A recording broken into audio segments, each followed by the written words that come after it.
Hello people, how's up? I hope everything is going well, and I'm also doing everything is Alhamdulillah. So today's topic is honesty. Honesty is, you know that wise people said that honesty is the best policy for the reason.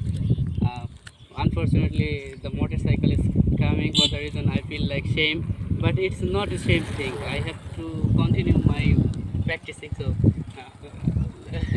come to the point. So honesty is the best policy. Everybody know that.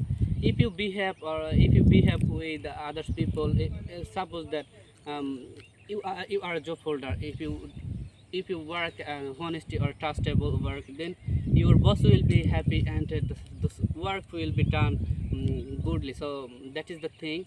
So honesty, if you behave with a neighbor or your cousin, or it can be your relative, then everybody trusts you easily. And you know it is the law of creators that it is very important thing. We have to be honest people, then the akhira will be good. So that's all for today. Allah Hafiz.